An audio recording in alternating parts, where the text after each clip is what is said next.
وہ کیا وجوہات ہیں کہ بہت سی باتیں ہمیں پتہ ہوتی ہیں لیکن ہمارے عمل میں نہیں ہوتی. ہم کر سکتے ہیں لیکن ہم کرتے نہیں ہیں. تو اس کا سبب کیا ہوتا ہے؟ بھول جاتے ہیں. ایک بڑا سبب یہ ہے کہ ہم بھول جاتے ہیں. یاد رکھنے کے کیا طریقے ہو سکتے ہیں؟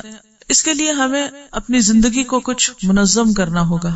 اگرچہ یہ کام بچپن سے شروع ہوتا ہے، زندگی کے جو ابتدائی سال ہیں، جب شخصیت کی فارمیشن ہو رہی ہوتی ہے، تو اس وقت نسبتاً آسان ہوتا ہے. آپ میں سے کچھ لوگ اس دور سے گزر رہے ہیں، لیکن میں سمجھتی ہوں کہ اٹس نیور ٹو لیٹ.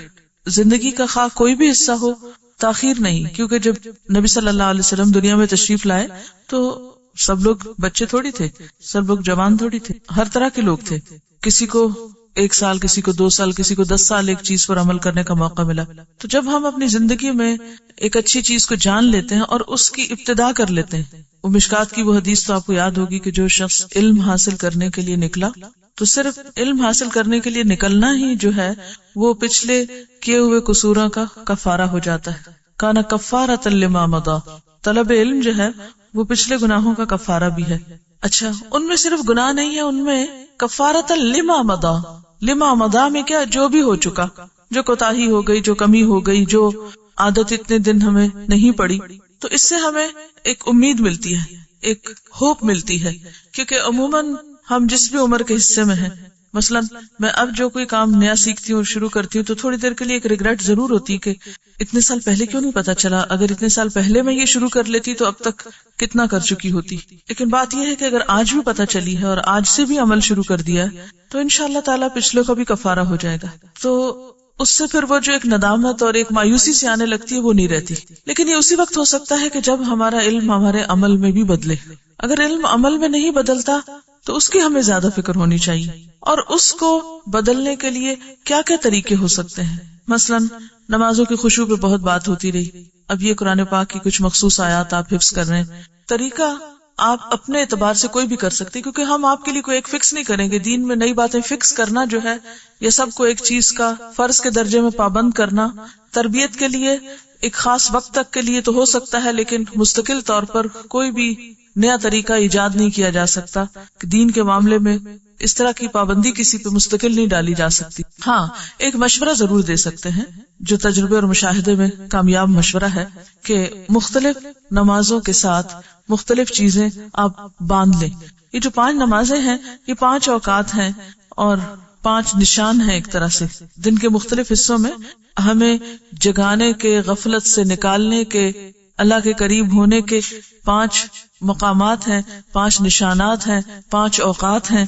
اگر ہم ان کے ساتھ کچھ اپنے معمولات کو، کچھ چیزوں کو باندھ لیں تو انشاءاللہ آپ دیکھیں گے کہ غیر محسوس طریقے سے چیزیں ہوتی چلی جائیں گی. اور صرف نمازوں کے ساتھ ہی نہیں، کچھ اور اوقات کے ساتھ بھی. مثلا سو کر اٹھنے کے بعد یہ کوئی ایک عمل، فجر کی نماز کے بعد ایک، گھر سے نکلتے ہوئے کوئی کام، کوئی ایک ذکر، مثلا راستے کے لیے آتے ہوئے، جاتے ہوئے، کھانا پکاتے وقت کوئی ایک مخصوص چیز اپنے لیے لازم کر لیں. اور ہر ایک کے چونکہ رولز مختلف ہیں تو گولز بھی مختلف ہوں گے. تو آپ اپنے پہلے رولز دیکھیے کہ آپ کا رول کیا ہے. ایک شخص کے کئی رولز بھی ہو سکتے ہیں، ایک شخص کے کئی رولز ہو سکتے ہیں. مثلا آپ کا ایک رول کیا ہے گھر میں، ایک ماں کا فار ایگزامپل. ماں ہونے کی حیثیت سے پھر آپ کے گولز فرق ہو جائیں گے. جو لوگ ابھی تک ماں نہیں بنے، بچیاں ہیں ینگ، تو ان کا ابھی یہ رول مسنگ ہے. ان کو ہم ایسے گولز نہیں دے سکتے کہ جو بحیثیت ایک ماں کے آپ پورے کر سکتے ہیں. اسی طرح اگر آپ ایک طالب علم ہیں، سیکھ رہے ہیں ابھی، آپ کے گولز مختلف ہو جائیں گے.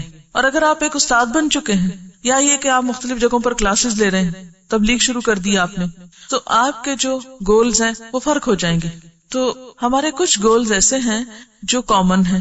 بحیثیت ایک مومن کے، اللہ کے ایک اطاعت گزار بندہ ہونے کے، کچھ کام ہم سب کو لازمن کرنے، جیسے نمازوں کی پابندی، جو فرائض اللہ نے ہم پر مقرر کیے وہ فرائض ادا کرنے ہیں. اسی طرح کچھ چیزیں ہمارے پر فرض تو نہیں کی گئی، لیکن وہ اتنا اجر اور اتنا درجہ ہے ان چیزوں کا کہ اگر ہم وہ کر لیں تو درجات کی بلندی کا سبب ہوگا. اور ہمارے پاس واقعی ایسے اوقات ہوتے ہیں کہ ہم کر سکتے ہیں. تو ایک ایک لمحہ قیمتی ہے جو واپس نہیں لایا جا سکتا. اور سورۃ المنافقون کی آخری آیات جو ہیں، وَلَن يُؤَخِّرَ اللَّهُ نَفْسًا إِذَا جَاءَ أَجَلُهَا، جب موت کا وقت آ جائے گا تو کسی کو ایک لمحے کی مہلت بھی نہیں ملے گی، کسی کو کچھ بھی اور وقت نہیں ملے گا. تو اصل چیز جو کچھ بھی ہمارے پاس ہے نعمتوں میں سے سبھی قیمتی ہے، لیکن سب سے زیادہ جو چیز قیمتی ہے جو نہ خریدی جا سکتی ہے، نہ ادھار لی جا سکتی ہے، نہ کوئی اپنے حصے کی ہمیں دے سکتا ہے، وہ کیا ہے؟ وہ وقت ہے. تو اگر ہم اس وقت کے سال نہیں، مہینے نہیں، ہفتے نہیں، دن نہیں، گھنٹے نہیں، منٹ نہیں، سیکنڈز اور سیکنڈ سے کم کا بھی صحیح استعمال جب تک نہیں سیکھتے تو ہم خسارے سے نہیں بچ سکتے. اسی لیے اللہ تعالیٰ نے سورۃ العصر، عصر زمانہ یا وقت کا دوسرا نام ہے، اس کے ساتھ ہی فرمایا ان الانسان لفی خسر، یقیناً انسان خسارے میں، سوائے اس کے کہ آپ یہ 4 کام کریں جو آگے اس میں بتائے گئے. تو اب وہ 4 کام تو موٹے موٹے ہیں، ایمان لاؤ اور عمل نیک کرو، بھی وہ کون سے نیک عمل، ان کی کوئی ڈیٹیل بھی تو ہوگی. تو اس ڈیٹیل میں کیا ہے کہ آپ اپنے پہلے تو فرائض پورے کریں، اور صرف فرائض کی حد تک اکتفا نہ کریں بلکہ اس کے ساتھ ساتھ پھر اپنے باقی جو ذمہ داریاں ہیں اور باقی جو بہترین استعمال ہے لمحے لمحے کا. یعنی ہمیں یہ نہیں دیکھنا کہ آج کا ہمارا دن کیسے گزرا، صرف یہ نہیں دیکھنا ہمیں، بلکہ کیا دیکھنا ہے کہ آج صبح دوپہر شام، پھر صرف صبح دوپہر شام نہیں، ہمارا گھنٹہ گھنٹہ کیسے گزرا، اور گھنٹہ گھنٹہ نہیں، ہمارا لمحہ لمحہ کیسے گزرا. جیسے ایک بزرگ نے کہا تھا نا کہ اپنا احتساب اس طرح کرو کہ تم ہر لمحے یہ دیکھتے رہو کہ جنت سے کتنے قریب ہو رہے ہو، جہنم سے کتنے دور ہو رہے ہو، اللہ سے کتنے قریب ہو رہے ہو، شیطان سے کتنے دور ہو رہے ہو، یا وائس ورسا. تو ایک مومن تو ہر لمحہ چوکس رہتا ہے اور اپنے تمام لمحات کی حفاظت کرتا ہے. یعنی ہمیں اپنے تمام لمحات کی حفاظت کرنا ہے. اب یہ حفاظت کس طرح ممکن ہے؟ اس میں ایک تو یہ کہ الحمدللہ اللہ کا شکر ہے ہمیں بہت سے غلط کاموں کا پتہ چلا، ہم نے ان کو اپنی زندگی سے نکال دیا، کچھ عبادات کا، کچھ نیکی کے کاموں کا پتہ چلا، وہ ہم نے اختیار کرنے شروع کر دیے. لیکن ابھی بھی میں دیکھتی ہوں کہ اگر دن ضائع نہیں کرتے ہم تو گھنٹے ضرور ضائع کر دیتے ہیں. اگر گھنٹے ضائع نہیں بھی کرتے ہم الحمدللہ تو منٹس تو ضرور ضائع کرتے ہیں. اور سمیت میرے ہم سب اس کوتاہی کا شکار ہیں. اور پھر صرف اتنا نہیں کہ استعمال کرنا ہے ان اوقات اور لمحات کو، بلکہ ہمارا اصل مقابلہ کس چیز کا ہے کہ ہم نیکی میں آگے کتنا بڑھتے ہیں اور اس کا بہترین استعمال کیسے کرتے ہیں. یعنی ایک تو یہ ہے نا کہ ہم نے اوقات گنوائے نہیں، ضائع نہیں کیے، سستی اور کسل مندی سے کام نہیں لیا. پھر یہ اگلی سٹیج آ گئی، اگلا درجہ آ گیا کہ ہم نے اچھے کام میں لگائے.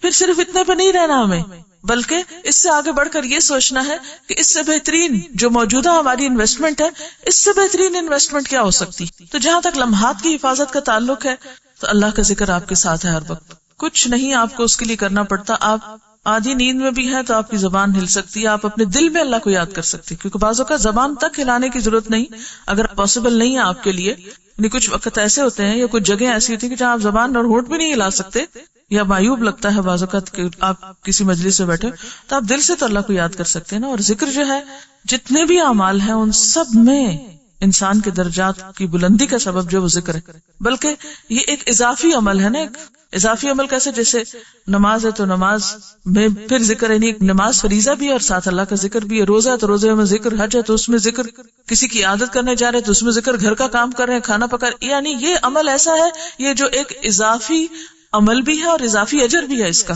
یعنی آپ نیکی کے کام کو مزید نیک بنا سکتے ہیں، بہترین بنا سکتے ہیں اگر آپ اس میں اللہ تعالیٰ کا ذکر شامل کر لیتے ہیں. آپ ایک جائز مباح بہترین نیکی کا کام کر رہے ہیں، مثلا آپ کسی کی مدد کر رہے ہیں، کسی کی خدمت کر رہے ہیں، بذات خود یہ ایک بہت ہی بہترین عمل ہے.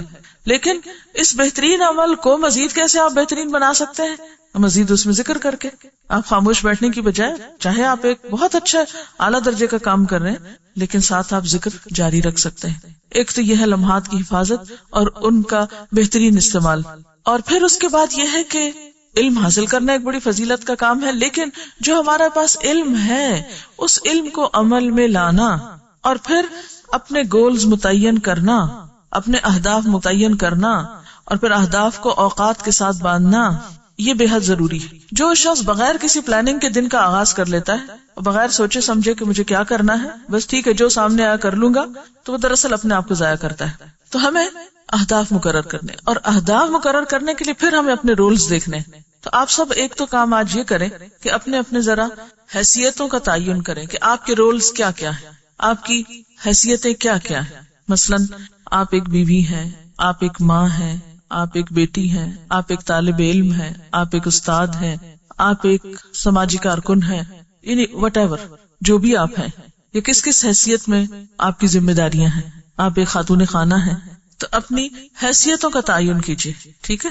اچھا پھر اس کے اعتبار سے اپنے گولز مقرر کیجیے. آپ کو کہاں، کتنا اور کیا کرنا ہے، اور صرف کیا نہیں کرنا بلکہ اس سے بہتر کیا ہو سکتا ہے، اس سے اعلیٰ کیا ہو سکتا ہے. مثلا آپ اپنی عبادات کو اپنے سامنے رکھتے ہیں کہ مجھے نماز پڑھنی، یہ میرے فرائض میں سے. آپ کا ایک سب سے بڑا اور اہم رول کیا ہے کہ آپ اللہ کے بندے ہیں، اللہ کی عبادت آپ کے اوپر ایک فرض ہے. آپ اپنے اوپر اس فرض کی ادائیگی کے لیے ٹارگٹ مقرر کرتے ہیں کہ دن میں اتنی نمازیں فرض ادا کرنی ہے اور اس کے ساتھ ساتھ مجھے اتنے نوافل پڑھنے ہیں مثلا. تو اب یہ جو آپ نے اپنے گول مقرر کیا کہ آج کے دن میں مثلا مجھے اتنے نفل پڑھنے ہیں یا فلاں کام اتنا کرنا ہے، پھر آپ اس کو مزید کیا دیکھیں گے کہ اس میں سب سے بہترین طریقہ کیا ہو سکتا ہے، اس میں سنت کے قریب ترین چیز کون سی ہو سکتی. مثال کے طور پر ایک شخص سمجھتا ہے کہ اسے حج کرنا ہے، اس کا ایک ایم ہے یا اس کو ایک موقع مل رہا ہے، تو سب سے پہلے تو وہ یہ دیکھے کہ بہترین حج کس طرح ہو سکتا ہے. مثلا اخلاص کی بات ہے اور پھر اس کا طریقہ کیا ہے. یعنی حج میں تو بہت سے لوگ جا رہے ہیں، لاکھوں جا رہے ہیں، تو صرف جانا اور آنا ہی تو نہیں کام، وہ بہترین سے بہترین کیسے ہو سکتا ہے. حج ٹائم کا بیسٹ پاسبل یوز کیا ہو سکتا ہے، سب سے اچھا استعمال کیا ہو سکتا، کون سے کام ایسے ہیں جو مجھے وہاں جا کے کرنے چاہیے کہ جس سے میرا یہ سفر ایک واقعی بہت ہی فروٹفل اور بہت ہی سکسیسفل اور بہت ہی فائدہ مند اور نفع مند سفر ہو جائے. مثلا میں اللہ کے سامنے نماز کے لیے کھڑی ہوں، میری یہ نماز بہت ہی بہترین، بہت ہی اعلیٰ ترین فوائد کے ساتھ ہو، مثلا اللہ تعالیٰ کے قریب ترین کرنے والی ہو، اس میں کوئی ایسی چیز نہ ہو کہ جو اس کے اجر اور اس کی قدر و قیمت میں کمی کر دے. تو اس کے لیے پھر آپ کو ایسے طریقے، ایسے ہنر، ایسے سکلز، ایسے ٹپس، ایسے سیکرٹس، ایسے باتیں پتہ ہونی چاہیے، اور صرف پتہ نہیں ہونی چاہیے، ان کو کرنا بھی آنا چاہیے کہ جس سے آپ اپنے اسی وقت کو بہترین طریقے سے استعمال کر سکیں. تو ہمارا ٹارگٹ کیا ہے، یعنی فاستبقوا الخیرات کیا ہو سکتا ہے کہ صرف اتنا نہیں کہ ہم نماز پڑھے تو مطمئن ہو کے بیٹھ جائیں کہ پڑھ رہے ہیں. اسی طرح اگر آپ ایک استاد ہیں تو آپ اپنے کام کو اس سے بہتر اور اس سے بہتر اور اس سے بہتر کیسے بنا سکتے ہیں، آپ کو پتا ہونا چاہیے. نہیں تو آپ کو اس کی ہرس ہونی چاہیے، آپ کو سیکھنا چاہیے، آپ کا دماغ، آپ کا سوچ، آپ کا ذہن اس میں کام کرنا چاہیے. اچھا، اب یہ ہوتا ہے کہ بعض اوقات لوگوں کا ذہن بھی بڑا کام کر رہا ہوتا ہے اور بڑے فریش آئیڈیاز ان کے پاس ہوتے ہیں، اور ایک ایک خیال ان کا اتنا قیمتی ہوتا ہے کہ اگر وہ عمل میں آ جائے تو دنیا بدل جائے، بڑے بڑے مار کے وہ کر لیں. اللہ تعالیٰ سب کے اندر الہام کرتا ہے خیر کو، الہمہا فجورہا و تقواہا، سب کے اندر الہام ہوتے ہیں خیالات. لیکن آخر کیا وجہ ہے کہ سب لوگ اپنے ان خیالات سے فائدہ کوئی نہیں اٹھاتے؟ تو میں یہاں آپ کو شریک کرنا چاہوں گی گفتگو میں کہ مجھے یہ بتائیے کہ آخر کیا وجہ ہے کہ بہت سے لوگ اپنے علم سے فائدہ نہیں اٹھاتے، اور اللہ کی طرف سے جو وقتاً فوقتاً ہماری الہامی رہنمائی ہوتی رہتی، الہامی رہنمائی کے اچھے اچھے آئیڈیاز جو ہمیں آتے رہتے ہیں، جتنے زرخیز ذہن ہوتے ہیں اتنے بہترین چیزیں، اور پھر یہ تمنائیں، خیال، آرزویں، میں یہ کر پاؤں، دعائیں، خواہشات جو نیکی کی خواہشات ہیں، آخر کیا وجہ ہے کہ وہ عمل میں نہیں آ پاتی؟ اس کی کوئی مجھے پریکٹیکل ریزن بتائیں تاکہ ان اسباب پہ قابو پائیں ہم اور اپنے آپ کو ضائع ہونے سے. ہم سب یہ تو کہتے ہیں اللہ مجھے ضائع ہونے سے بچا لے، الحمدللہ یہ دعا مانگنا آگے اور مانگتے ہیں، لیکن آپ کو معلوم ہے کہ ہر دعا کے لیے 7 کوشش شرط ہے. صرف مانگ کے نہ بیٹھ جاؤ، اس کے لیے کچھ جو تمہیں اللہ نے دیا وہ بھی تو اللہ ہی نے دیا نا، اس کو استعمال کرو، کام میں لاؤ. آپ مجھے کوئی واقعی وہ سبب بتائیں، اپنے آپ سے سوچ کے بتائیں کیا بات ہوتی ہے، کیا وجہ ہوتی ہے. آپ بڑا اچھی نیت بھی مانتے ہیں، بڑا اچھا سوچتے ہیں، بڑا جذبہ ہے آپ میں ماشاءاللہ، بہت علم بھی ہے آپ کے اندر. یعنی اس وقت جو گفتگو میری آپ کے ساتھ ہو رہی ہے وہ آپ ہی کے لیول پر ہونی چاہیے کہ آپ عوام میں سے نہیں ہیں. آپ کے اندر ایمان کا درجہ، علم کا درجہ، تقوی کا درجہ، اخلاص کا درجہ باقی عوام سے زیادہ ہونا چاہیے، یا ہے الحمدللہ. تو پھر وہ ساری چیزیں یا بڑی ہیں یا ہونی چاہیے، یا آپ سوچتے ہیں کہ ہو اور وہ ہو کوئی نہیں رہی. کیوں ایسا ہوتا ہے؟ سارے جذبے دھرے رہ جاتے ہیں، یا سارے علم جو ہے وہ بس پڑے رہ جاتے ہیں، یا جو سیکھا ہے وہ بھی فیل ہونے لگ گیا کہ وہ واپس جا رہا ہے یا پیچھے نکل رہے ہیں آپ. کیا ہے وہ اسباب؟ کیونکہ اگر ہم یہاں مل بیٹھ کے اپنا احتساب نہیں کریں گے اور اپنے لیے نہیں سوچیں گے تو کیسے آگے بڑھیں گے؟ اور کون سی جگہ ہے پھر جہاں جا کر ہم اپنے آپ کو آگے بڑھانے کے لیے کوئی فورم تلاش کریں اور وہاں جا کے ہمیں کوئی سکھائے؟ نمبر 1، اپنی پرائرٹیز نہیں سیٹ کی. لکھتے جائیے. ٹال مٹول اور سستی سے کام لیتے ہیں، پلاننگ کے بغیر بس صرف نکل کھڑے ہوتے ہیں اور بس ہو جائے گا جو سامنے آئے گا. غفلت، سستی، بھول جانا، بعض اوقات آئیڈیاز تو بہت اچھے ہوتے ہیں لیکن وہ ایسے نہیں ہوتے کہ تنہا ہم ان پر خود سے ہی کچھ کر لیں، جب تک اس کے لیے ایک اجتماعی روح اور اسپرٹ اور دوسروں کی وتواصوا بالصبر نہ ہو. دیکھیے جو اللہ تعالیٰ نے نقصان سے نکلنے کے طریقے بتائے نا، اس میں صرف عمل صالح تک بات نہیں روکی گئی، اس میں اجتماعیت کی اسپرٹ دی گئی، وتواصوا بالحق وتواصوا بالصبر کی بات کی گئی ہے. ہم خواتین کے ساتھ ایک بہت ہی اہم مسئلہ یہ ہے کہ ہمارے موڈز بہت جلدی جلدی بدلتے ہیں، ہمارے اوپر جذباتی کیفیات بہت شدت سے اثر انداز ہوتی ہیں، جس کی وجہ سے ہم کوئی کام شروع بھی کر لیتے ہیں تو اس میں استقامت برقرار نہیں رکھ پاتے، اعتماد کی کمی ہوتی ہے. اور کیا ہوتا ہے، یعنی ہم اس بات کا انتظار کرتے رہتے ہیں کہ ہم بس جب ایکسیلنس کے لیول پر پہنچیں گے تو تب کوئی کام کریں گے، اور ابھی خوفزدہ ہیں کہ شاید ہم اس لیول پہ نہیں کر پائیں گے. چھوٹی چھوٹی باتوں پہ بہت جلدی ڈسکریج ہو کر جو کام شروع کرتے ہیں، ہر کام کے شروع میں ٹیرنگ پرابلمز ہوتے ہیں، ان کو ہم بہت سیریس لے لیتے ہیں اور مایوس جلد ہونے لگتے ہیں. جو بھی آئیڈیا آتا ہے بس اندھا دھند شروع کر دیتے ہیں بغیر اس کی فیزیبلٹی بنائے. دیکھیں فرسٹ اسٹیپ تو آپ لوگوں کا ہو چکا کہ آپ نے علم کے راستے میں قدم رکھا، آپ کو پتا چل چکا کہ اب کیا کرنا ہے اور کیا نہیں کرنا. جو اصل بات ہے ان ساری باتوں کا جو خلاصہ آپ کہہ لیں اور جس کا جواب سورۃ العصر کے اندر ہی ہے، وَتَوَاصَوْا بِالْحَقِّ.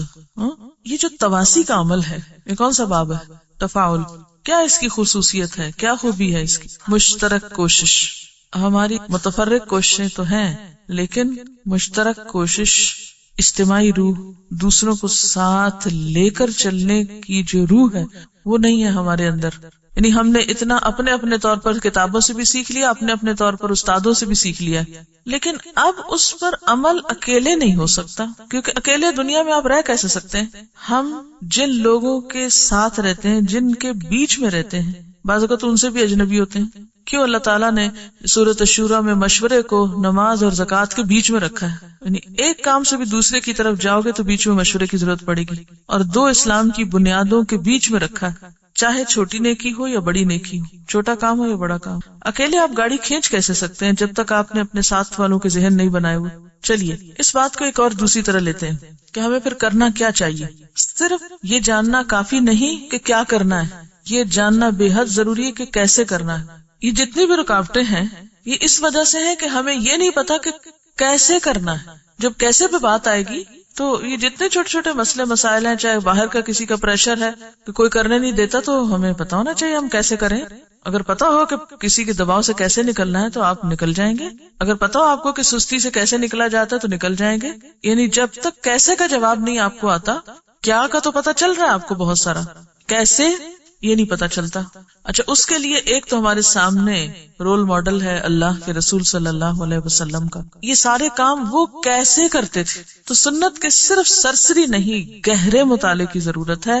اچھا، عموماً ہم سیرت پڑھتے ہیں تو اس میں بھی ہم کیا دیکھتے ہیں کہ آپ نے کیا کیا کیا، آپ نے یہ بھی کیا، وہ بھی کیا، وہ بھی کیا، یہ جنگ لڑی، وہ وہاں کامیابی حاصل کی، مکہ فتح کیا کیا کیا کیا کیا کیا.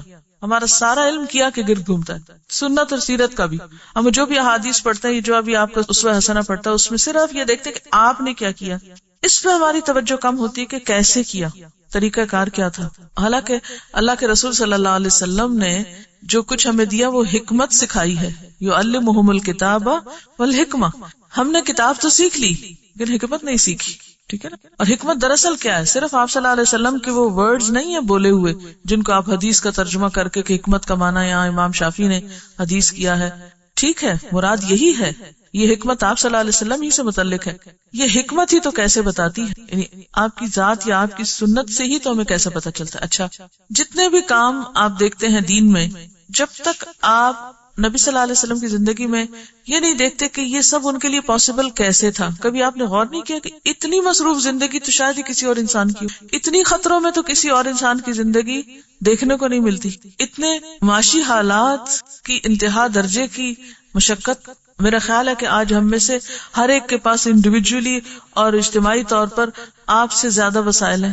وہاں جہاں مادی وسائل بھی نہیں ہیں، جہاں کاغذ نام کی چیز نہیں ہے، لکھ لکھ کے دفتر کوئی نہیں بھرے ہوئے، جہاں کتابوں کے انبار نہیں ہیں، لائبریریاں کوئی نہیں ہیں، لیکن سب سے زیادہ بہترین عملی کام ہو رہا ہے. کیسے ہوا یہ؟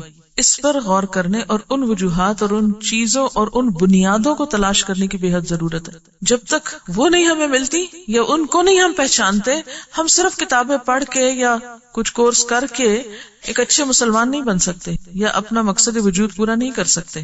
ٹھیک ہے نا؟ اب ہم کچھ بنیادی چیزوں پر آتے ہیں جو آپ صلی اللہ علیہ وسلم کی زندگی میں تھی.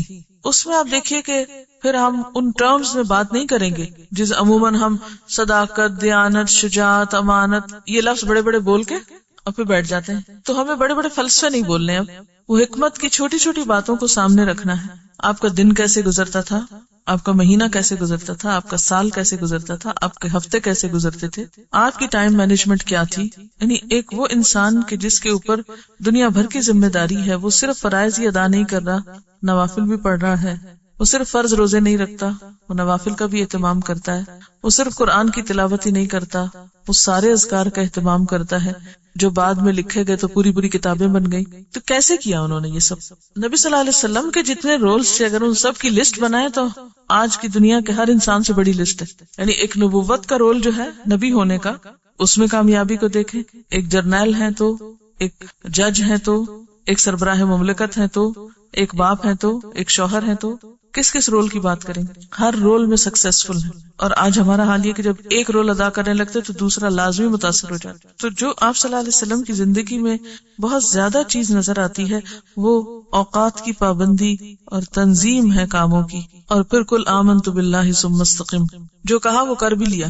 ہماری پلاننگ تو بہت بڑی بڑی ہوتی ہے، لیکن ہم جو کہتے ہیں، جو عزم کرتے ہیں، وہ کرتے کوئی نہیں ہے. آپ صلی اللہ علیہ وسلم ہر نماز کے بعد جو دعا مانگتے تھے اس میں ہم اور حزن سے پناہ ہے. ہم جن ہموم کے اندر ہیں انہیں میں ہی گم رہتے ہیں. بس یہ فکر لگی ہوئی ہے، وہ فکر لگی، فکریں ہماری جان ہی نہیں چھوڑتی. اور ہر ایک کو شیطان نے کوئی نہ کوئی فکر لگا رکھی ہے ایسی جو چاہے تو سر پہ سوار کر لے، مسلط کر لے، چاہے تو ایک طرف رکھ کے اپنا کام کرتے جائے. یہ ہمارے اپنے ہاتھ میں. ہم اور حزن سے پناہ مانگی ہے. پھر اسی طرح عجز اور کسل سے پناہ مانگی ہے. بخل اور غلبۃ الدین و قہر الرجال، یہ جتنے ایشوز آپ نے بتایا نا سب اس میں آتے ہیں. قہر الرجال کیا ہے؟ لوگوں کا جبر، معاشرے کا پریشر، گھر والوں کا دباؤ، دوستوں کا، انسانوں کا، سارے لوگ آ جاتے ہیں اس میں کہ جن کے پریشر سے آپ اپنے علم کو عمل میں نہیں لا سکتے. گھریلو زندگی ہو یا اجتماعی زندگی، قہر الرجال ہے. مال کی مشکلات ہیں، غلبۃ الدین، وہ فکر کھائے جا رہے ہیں، وہ کسی ایک کنارے لگنے نہیں دیتے. پھر اسی طرح عجز اور کسل. آپ دیکھیں کہ بیسیکلی ہماری جو شخصیت ہے وہ اسٹرانگ نہیں ہے، ہم المؤمن القوی نہیں ہے. تو جب آپ کی صحت کمزور ہو، جب آپ کا ایمان کمزور ہو، جب آپ کے ارادے کمزور ہوں، جب آپ کی نیتیں کمزور ہوں، جب آپ کی ہر جگہ کمزوری ہی کمزوری ہے، تو آپ نے کس چیز پر عمل کرنا ہے؟ کون سے دین پر عمل کر کے دکھا سکتے ہیں آپ؟ سب سے پہلے تو ہمیں قوت کی ضرورت ہے، ہر چیز کو اسٹرانگ کرنے کی ضرورت ہے. اچھا، جن چیزوں کو ہمیں اسٹرانگ کرنا چاہیے اس کی طرف ہماری توجہ کوئی نہیں. آج بحیثیت امت مسلمہ کے یا بحیثیت اپنی قوم کے آپ دیکھیں علمی معیار کا کیا حال ہے، وہ کتنا قوی ہے، ٹیکنالوجی کتنی قوی ہے. ہمارے پاس کون سی قوت ہے؟ ہاں، اس پہ بہت خوش ہیں کہ ایٹمی قوت ہے. باقی انفرادی سطح پر جن قوتوں کی ضرورت ہے ان قوتوں کا کیا عالم ہے؟ کس کس چیز کی قوت ہونی چاہیے آپ ہی بتائیے ہمارے اندر. یعنی یاد رکھیے کچھ کر نہیں پائیں گے جب تک آپ قوی نہیں ہیں، جب تک آپ کے اندر قوت نہیں. کس کس چیز کی قوت چاہیے؟ ارادے کی قوت، ارادے کی پختگی، اور علم کی پختگی، ایمان کی قوت.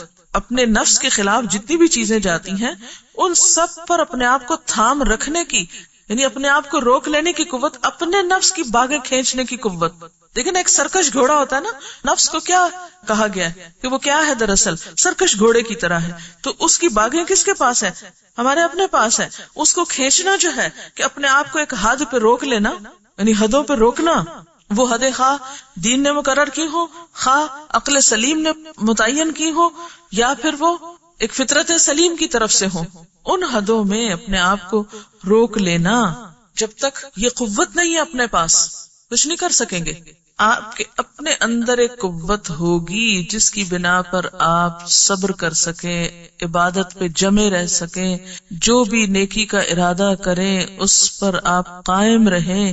جب تک یہ نہیں ہوگا، جب تک آپ خود کمزور ہیں، کوئی بھی کام نہیں ہو سکتا. جو آپ نے آیات یاد کی ہیں عباد الرحمن کی صفات میں سے، ان سب کے آخر میں جو جزا بتائی گئی ان ساری کوالٹیز کو ایک کوالٹی میں ڈال دیا گیا کہ یہ سب بدلہ ان کے لیے کیوں ہے؟ بما صبروا، کیونکہ انہوں نے صبر کیا. اور صبر کیسے آ سکتا ہے؟ اسی وقت آ سکتا ہے جب آپ کے سامنے آخرت ہو، یقین ہو، آخرت کی جزا ہو، تو پھر ہی انسان اپنے آپ کو مشکل سے مشکل حالات میں روک کے اور تھام کے رکھ سکتا ہے. اور پھر آپ دیکھیے کہ یہی تو سورۃ العصر کا پیغام ہے. سب سے پہلے تو حق کا پتہ ہونا چاہیے، وتواصوا بالحق، اگر کوئی بھول رہا ہے تو اس کو یاد کرا دیں، اور پھر پتہ چل گیا تو حق پہ جم جائیں، وتواصوا بالصبر. کتنے دو مختصر لفظوں میں اللہ تعالیٰ نے پوری کامیابی کے راستے کی وضاحت کر دی. اور اس کے لیے آپ کو ایک دوسرے کا تعاون چاہیے، اجتماعی زندگی کی ضرورت ہے، تنہا نہیں کر سکتے. ایک دوسرے کی غلطیاں بتانے کی، ایک دوسرے کی غلطی سن لینے کی، ایک دوسرے کی بتائی ہوئی غلطی کو سننے کی قوت. یہ جو پرائرٹیز سے بات شروع ہوئی تھی نا، کہ پرائرٹیز ہم نے متعین نہیں کی، یہ بہت بیسک بات ہے. اب یہ ہے کہ یہ سب کچھ کس طرح اسکروٹینائز ہوگا، کس طرح اس کو انالائز کیا جائے گا، ہم کہاں سے غلط ہیں. ایمانداری کے ساتھ سوچئے، بعض اوقات آپ کو دوسرے کی غلطی نظر آ رہی ہوتی ہے کہ مثلاً وہ وقت ضائع کر رہا ہے، یا وہ اپنی صلاحیتوں کو ضائع کر رہا ہے، یا اپنے علم کو ضائع کر رہا ہے. تو کتنی دفعہ ایسا ہوا ہے کہ ہم نے دوسرے کو انکریج کیا ہو، دوسرے کو تھاما ہو، دوسرے کو آگے بڑھایا ہو. یعنی دو طریقے ہوتے ہیں نا، ایک تو یہ کہ جیسے کو پھسل رہا ہے تو اس کو پکڑنا، اور ایک یہ ہے کہ ایک شخص کے پاس ایک خوبی ہے، بہتری ہے، اس کو آگے انکریج کرنا، اس کو آگے بڑھانا. ہم تو اس خوف سے ہی نہیں نکلے کہ اگر ہم نے کسی اور کو آگے بڑھا دیا تو شاید ہم تو بہت ہی پیچھے چلے جائیں گے پھر.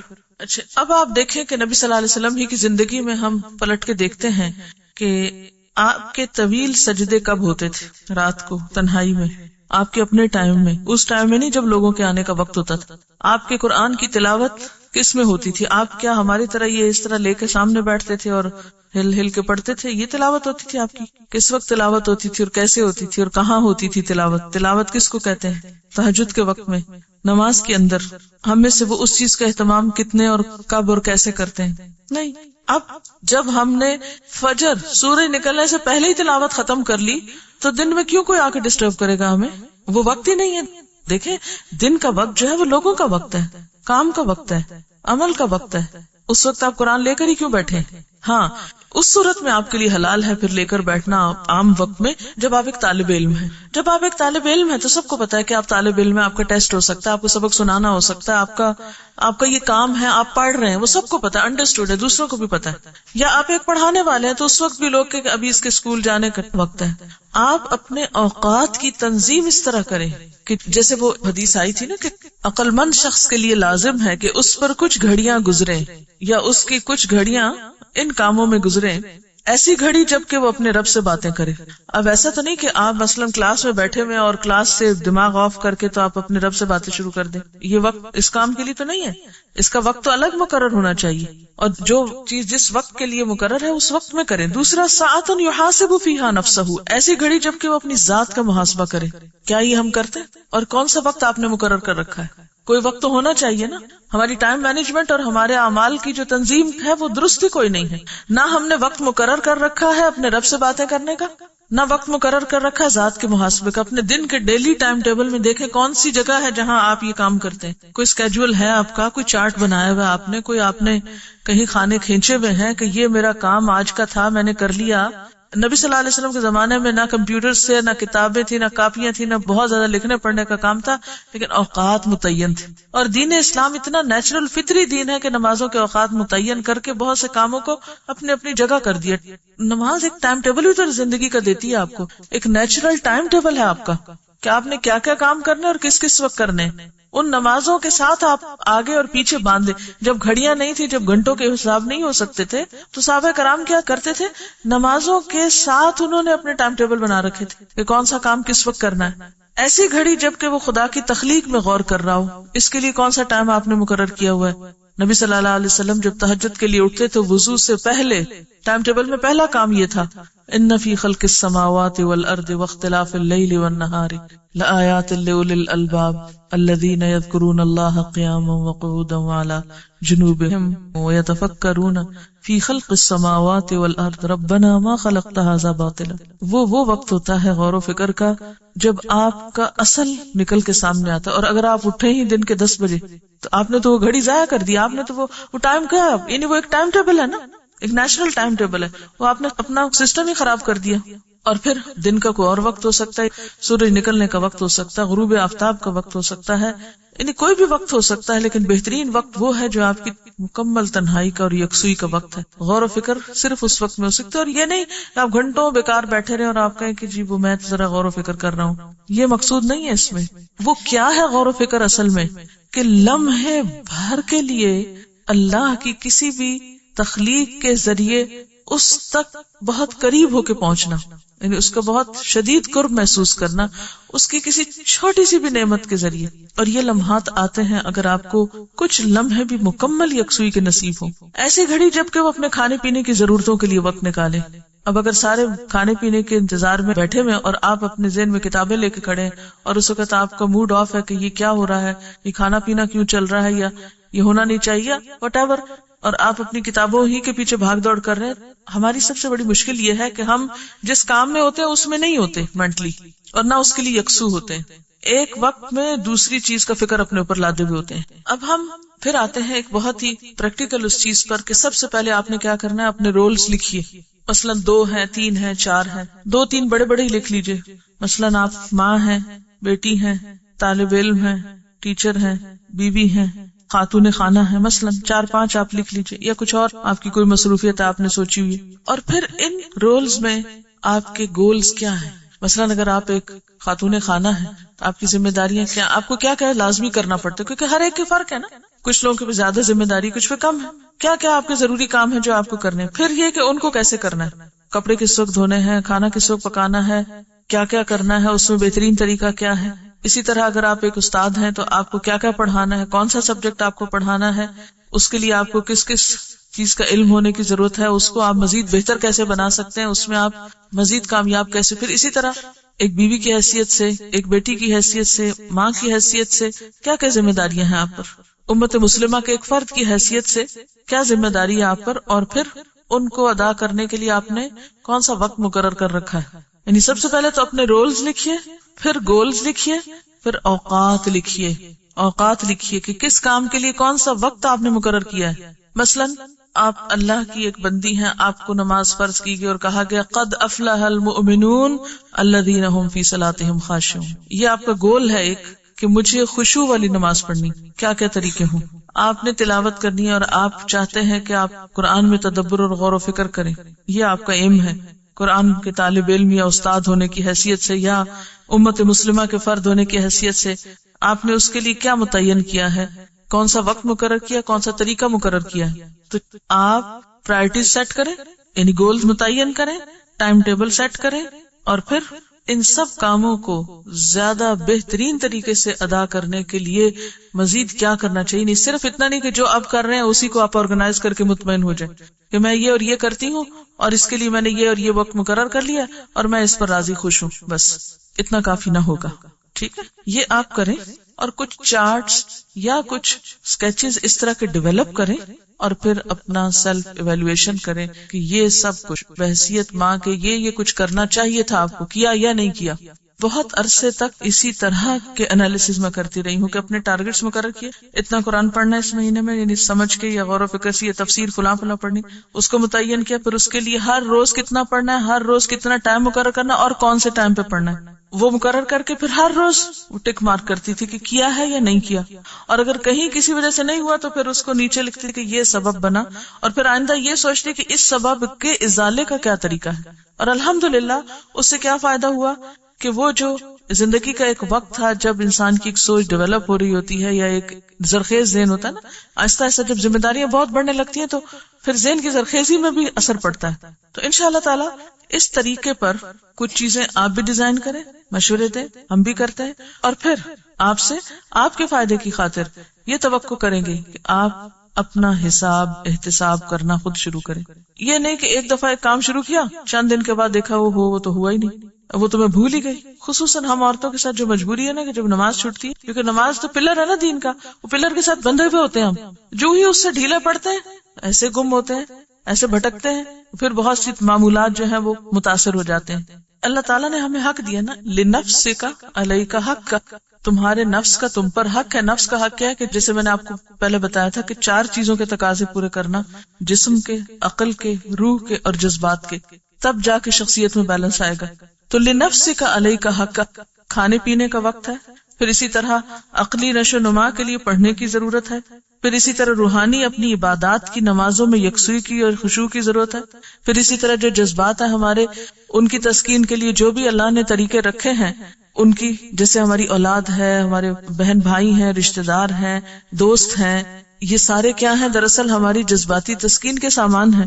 ہمارے ان کے ساتھ صرف خون کے رشتے نہیں ہوتے، یا بعض اوقات جن سے خون کا نہیں بھی ہو تو ان سے ایک جذباتی تعلق ہوتا ہے. تو ان تعلقات میں بھی پھر اعتدال، یہ ہماری ایک ضرورت ہوتی ہے. آپ یہ نہیں کر سکتے کہ نہیں میں تو زندگی میں اصول بنایا ہوا ہے، دوست بنانا ہی کوئی نہیں. یہ تو آپ ایک اب نارمل شخص ہیں. اگر آپ یہ کہتے ہیں کہ نہیں آپ تو کسی کے ساتھ کوئی جذباتی تعلق ہے ہی نہیں، مجھے تو شادی نہیں کرنی، یا میں تو بچوں کے نام سے ہی دور بھاگتی ہوں. بہت سے لوگ اس طرح کی باتیں کر رہے ہوتے ہیں اور وہ اپنے آپ کو بہت علامہ اور حکیم سمجھتے ہیں. یا یہ ہے کہ آپ پڑھنے لکھنے میں اتنے انوالو ہو جائیں کہ آپ کہیں کہ نہیں کھانا تو بس اس کی ضرورت ہی نہیں ہے. قوت کیسے آئے گی؟ آپ قوی کب بن سکتے ہیں؟ جسمانی قوت کب ہوگی؟ جب آپ کی نیند پوری ہوگی، آپ کھانا کھائیں گے، آپ اپنی ایکسرسائز، دوا، جو بھی آپ کے اس میں ہے. اسی طرح روح اور ایمان کیسے مضبوط ہوگا؟ ایک اچھی نماز کے بغیر سوال ہی پیدا نہیں ہوتا کہ آپ کا ایمان مضبوط ہو. یعنی آپ کی روح مضبوط ہو ہی نہیں سکتی جب تک آپ کے وہ اذکار اور وہ عبادات کا کھانا جو ہے وہ صحیح طور پر وہ صحیح ادائیگی نہیں ہو رہی. پھر اسی طرح باقی چیزوں میں بھی عقلی اعتبار سے اگر آپ ایک سٹیبل پرسن نہیں ہیں، آپ کی عقل پختہ نہیں ہے، اس کی نشو نما نہیں ہوئی، آپ امیچور انسان ہیں، تو پھر وہ ایک شخصیت میں فلا آ جائے گا. تو اس کے لیے کیا ضروری ہے کہ اس پختگی، علمی پختگی اور عقلی نشو نما کے لیے پھر علم کا اور مطالعے کا حق ہے ہمارا کہ ہم چاہے 10 منٹ رکھیں، 15 رکھیں، کوئی ٹائم رکھ لیں. اور پھر یہ ہوتا ہے کہ جب آپ اپنے کچھ خود اصول بنا لیتے ہیں، جیسے ابھی بات ہوئی تھی کہ اگر آپ اپنے آپ کو سیلف کنٹرول ہے آپ کے اندر، تو نتیجہ کیا ہوگا؟ ہر چیز اپنی جگہ پر آ جائے گی.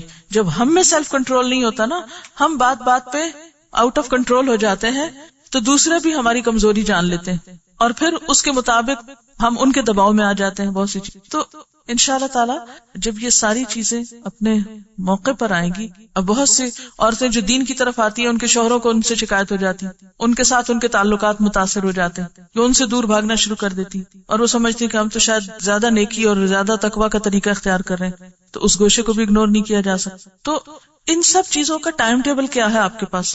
کون سا کام کب کرنا ہے آپ کو؟ یہ بے حد ضروری. پہلے تو کام لکھ لیں، پرائرٹیز لکھ لیں، وہ فرائض جس کے بارے میں پوچھ ہوگی. اسی لیے دیکھیں نا اللہ تعالیٰ نے ایک نیچرل سال کا ٹائم ٹیبل ہمیں دیا. اس مہینے میں زکوٰۃ نکالنی ہے آپ، اس مہینے میں آپ کو روزے رکھنے، اس مہینے میں آپ کو حج کرنا ہے، اس مہینے میں آپ کو یہ کرنا ہے. ان سب چیزوں کے لیے ضروری نہیں کہ ہر سال ہی یہ سب کچھ ہو، ضروری نہیں کہ حج سب پر فرض ہو یا زکوٰۃ سب پر فرض ہو، لیکن نماز روزہ تو سب کے لیے ہے نا. پھر ڈیلی ٹائم ٹیبل، پھر جو نوافل کی شکل میں آپ صلی اللہ علیہ وسلم ایام 20 کے جو روزے رکھتے تھے، ویکلی ٹائم ٹیبل ہے، آپ سوموار اور جمعرات کو روزہ رکھا کرتے تھے. تو یہ عبادات کے بھی تو ٹائم ٹیبل بنے ہوئے ہیں نا. کون سی عبادت ایسی ہے جس کے لیے کوئی ٹائم ٹیبل نہ ہو؟ حتیٰ کہ جو اذکار ہیں، ٹھیک ہے کچھ اذکار ہیں تسبیحات جب آپ چاہیں کریں، لیکن باقی اذکار تو کسی نہ کسی چیز کے ساتھ بندھے ہوئے ہیں. صبح ہوگی تو یہ پڑھنا ہوگا، شام ہے تو یہ کرنا ہوگا، تعداد بھی ہے اور اوقات بھی ہے. اور پھر وہی بات، یہ سب کچھ اس وقت ہو سکتا ہے جب یاد دہانی وتواصوا بالحق وتواصوا بالصبر. ہمارا حال تو یہ ہوتا ہے کہ کلاس میں ہمارے ساتھ بیٹھا ہوا شخص سو رہا ہوتا ہے اور ہم کو ہوش نہیں ہوتی، اس کی پرواہ نہیں ہوتی کہ اس کو بھی جگا دیں. کوئی نہیں لکھ رہا تو نظر تو پڑتی ہے کہ دوسرا ساتھ بیٹھ کے کام نہیں کر رہا، پرواہ نہیں ہوتی. تو نقصان سے تو نہیں نکل سکتے. اللہ تعالیٰ نے قسم کھا کے بات کی ہے جب تک یہ 4 چیزیں نہیں ہوں. اور پھر تباہ ہو گیا وہ شخص جس کا آج اس کے کل سے بہتر نہیں. اور اس سے مراد صرف فرائیڈے اور سیٹرڈے نہیں کہ جس کا سیٹرڈے اس کے فرائیڈے سے بہتر نہیں، بلکہ جس کا حال اس کے ماضی سے بہتر نہیں اور جس کے مستقبل میں ترقی کے کوئی چانسز نہیں، یعنی ایمانی، روحانی، عقلی. تو پھر علم اور عمل کے فاصلے کیسے کم کیے جائیں؟ کیا کے بعد کیسے کا فاصلہ طے کریں. صرف کیا پہ نہ رک جائیں کہ کیا کریں. یہ تو بہت پتہ چل گیا کیا کیا کرنا ہے.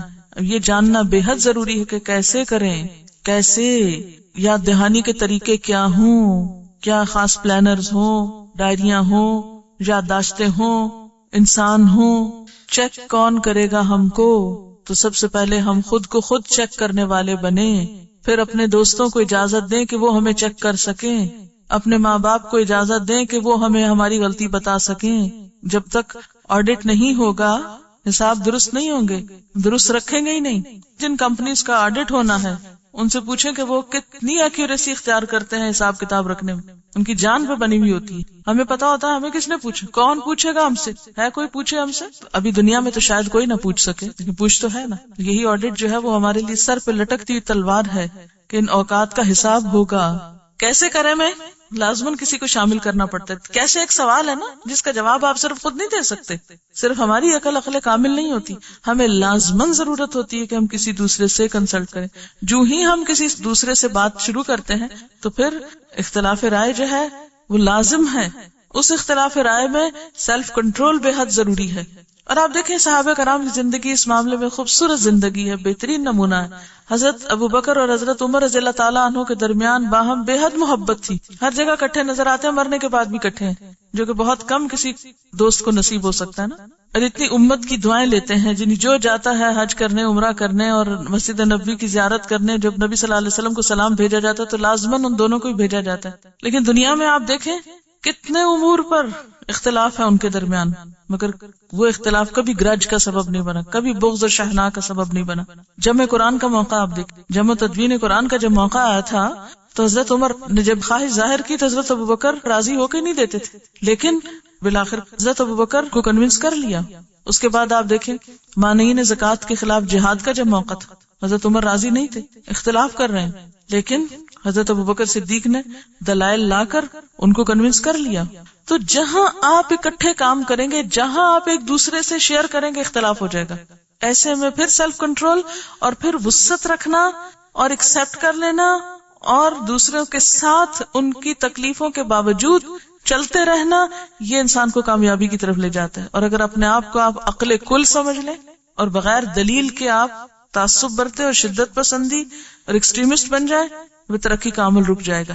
کیا یہ بھی ایک آزمائش نہیں ہوتی کہ جن کے ساتھ ہم مل کر کام کر رہے ہوں ان کی طرف سے کوئی تکلیف پہنچے اور پہنچنے پر پھر صبر کرے انسان؟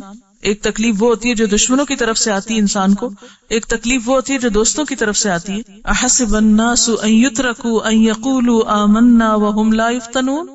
نیکی کے عزم لے کر اٹھے ہو، آزمائش نہیں آئے گی، اندر سے بھی آئے گی، باہر سے بھی آئے گی. پھر اپنے دل کو کتنا بڑا کرو گے اور کس طرح حق پہ جما کے رکھو گے. وَلَقَدْ فَتَنَّا الَّذِينَ مِن قَبْلِهِمْ. ہم نے تو آزمایا تھا ان لوگوں کو بھی، یقیناً آزمایا تھا جو ان سے پہلے تھے. اور آزمائش کیوں آتی ہے؟ کھوٹے کھرے کو الگ کرنے کے لیے. فَلَيَعْلَمَنَّ اللَّهُ الَّذِينَ صَدَقُوا وَلَيَعْلَمَنَّ الْكَاذِبِينَ.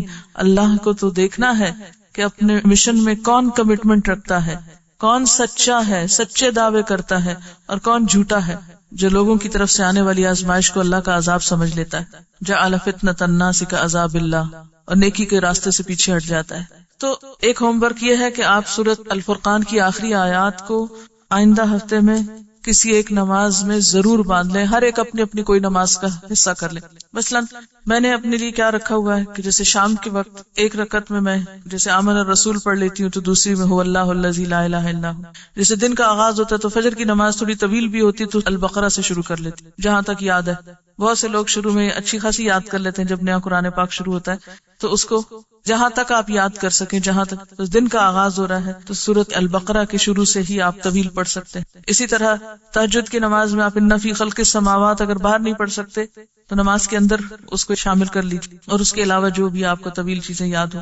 پھر اسی طرح اور نمازوں میں بھی آپ مثلا ظہر کی نماز میں آپ سورۃ الکہف کا پہلا رکوع شامل کر لیں. ایک رکعت میں فرض کی بات کر رہی ہوں، ویسے سنت نفل میں چھوٹی چھوٹی صورتیں پڑھ لیں. تو اس طریقے پر یہ جتنی بھی آیات آپ کو یہاں یاد کرائی جائیں ان کو اپنی نمازوں کا حصہ بنائیں. یہ صرف یہاں آ کر ایک کی جانے والی ٹائم ٹیبل کی ایکٹیویٹی نہ ہو، یہ آپ کے عمل کا حصہ بن جائے.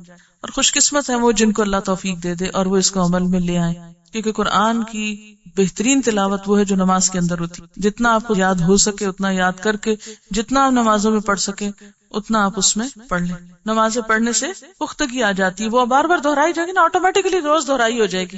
اگر ایک مہینے تک آپ یہ سورۃ الفرقان کا ایک رکوع روزانہ ایک نماز کسی میں پڑھ لیں، سوال نہیں پیدا ہوتا آپ کو بھولے، زندگی بھر کے لیے ایک نعمت مل جائے گی آپ کو. اوکے، سبحانک اللہم وبحمدک، نشہد ان لا الہ الا انت، نستغفرک ونتوب الیک. والسلام علیکم ورحمۃ اللہ وبرکاتہ.